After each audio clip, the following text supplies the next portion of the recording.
561 da Lei 13.105 de 2015, quando fala exatamente da necessidade de comprovar, né, da comprovação dessa posse mansa e pacífica, né, como prevê o artigo 373 da Lei 13.105 de 2015, e também a súmula 487 do STF, súmula 487 do STF. Então, o primeiro ato que deve se praticar é exatamente distinguir, né, e comprovar quem é o possuidor de determinado bem, seja um bem móvel ou um bem imóvel, né, e diferenciá-lo do proprietário, né. Então, o primeiro fato é esse: quem é que está na posse, quem é que está em cima da terra, como se diz, não é verdade? Então, isso é o primeiro requisito que deve ser observado nos termos do que prevê o artigo 561 da Lei 13.105 de 2015. Logicamente, segundo a teoria objetiva, né, a teoria objetiva do direito civil, adotada aí no ordenamento jurídico brasileiro, a teoria objetiva, a posse do artigo 1196 da Lei 10.406 de 2002, Lei 10.406 de 2002, ela se revela exatamente na maneira como o proprietário age em face da coisa, né? Qual é o ânimos dele, qual é o ânimos em relação àquela propriedade, em relação àquela posse, né? Bastando, logicamente, para isso, o elemento objetivo para que ele exista, né? Para que ele comprove exatamente a posse sobre o direito real pretendido. A posse sobre o direito real pretendido. Então, vejam que o próprio artigo o 1196 da Lei 10.406 de 2002 traz que é considerado possuidor, ou seja, aquele que tem a posse, por isso o artigo 1196 da Lei 10.406 de 2002, então é considerado possuidor toda pessoa, qualquer pessoa, né, que tiver aí de fato, né, de fato, o exercício, não é só de direito não é porque está registrado o nome da pessoa que ele vai ter a posse é de fato, aquele que está, como se diz, e repito, em cima da terra, né? Então, veja que o exercício pleno ou não dessa posse, então, aquele que vai comprovar, ele vai ter que comprovar nos termos do artigo 373 da Lei 13.105 de 2015, essa posse, ou seja,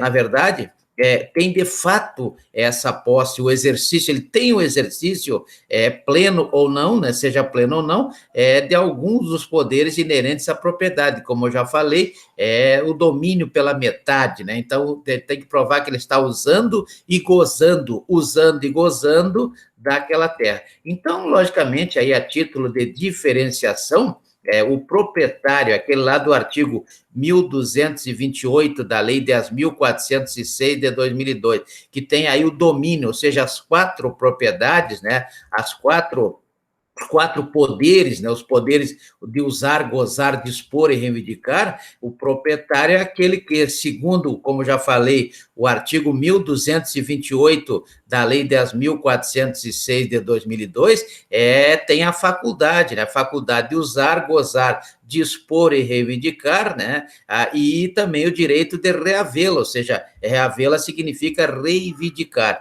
Então, vejam que reavê-la do poder de quem? Do poder de quem quer que injustamente, né? Isso é importante que se analise também esse fator de que essa posse, ela tem que ser injusta, né? Essa posse contrária no polo passivo da ação tem que ser injusta, né? E possua, ou seja, injustamente a possua ou a detenha, né? Então, aquele que injustamente possuir ou ter aí sobre a sua posse injustamente determinada propriedade, ele será, então, o sujeito passivo das ações possessórias, né?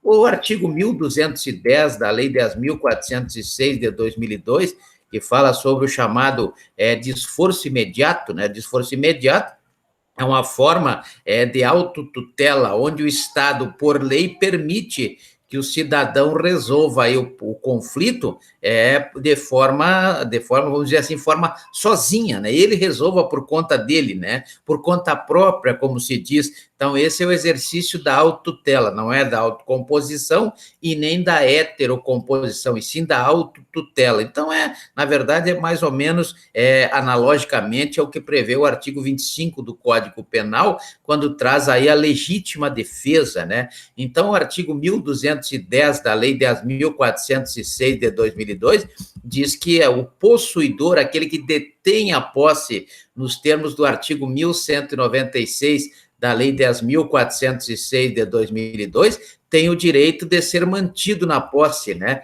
Tem o direito de ser mantido na posse. Então, em resumo, o artigo 1210 da Lei 10.406 de 2002 que traz aí esse direito a ser mantido na posse, né? E esse direito, procedimento referente a esse direito, está previsto lá no artigo 560 e seguintes da Lei 13.105 de 2015, que é o Código de Processo Civil. Então, lá no caput do artigo 1210, que o possuidor, aquele que detém a posse nos termos do artigo 1196 da Lei 10.406 de 2002, tem o direito a ser mantido na posse, em caso de turbação, né, então ele vai ser mantido na posse, aí já vem a primeira ação, que pode ser a de manutenção da posse, né, então mantido na posse, ou a segunda ação, que pode ser a reintegração de posse, então ele será restituído, mas no caso de esbulho. Então nós temos aí a turba e o esbulho, no caso da turba ele será mantido, no caso do esbulho ele será reintegrado. Então reintegração de posse, né? Caberá no caso de esbulho. E também poderá acontecer aí uma terceira possibilidade, que é segurado aí de qualquer tipo de violência iminente, né? Se tiver aí justo receio de ser molestado, que é o caso da ação lá do artigo 567 da Lei 13.105 de 2015, que é o chamado interdito proibitório. Então, aí chegamos a 3 ações, né? Quais são as ações? Manutenção de posse no caso da turba, reintegração de posse no caso agora me fugiu o termo aqui, no caso de esbulho, né? Caso de esbulho e no caso de ameaça, então nós teremos aí o interdito proibitório lá do artigo 567 da Lei 13.105 de 2015. Lei 13.105 de 2015. E o que são ações possessórias? Na verdade, ações possessórias, essas 3 ações possessórias, manutenção, reintegração de posse e interdito proibitório, né, são ações utilizadas quando há necessidade de proteger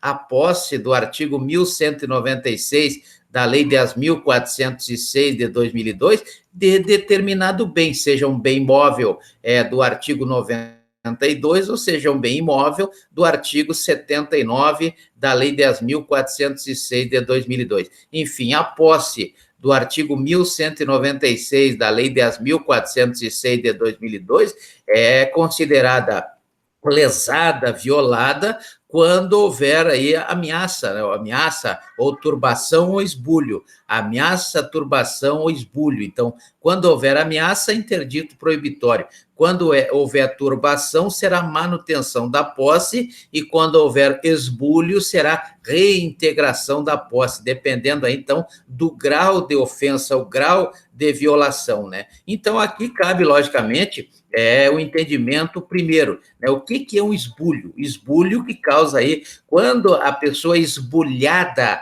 no seu direito de posse do artigo 1196 da Lei 10.406 de 2002, ela tem direito à reintegração de posse, né? Esbulhada. Esbulho, então, consiste, logicamente, na privação total da posse, na privação total da posse do bem, seja um bem móvel ou um bem imóvel, né? Então, a privação total Ou seja, o possuidor, aquele que detém a posse nos termos do artigo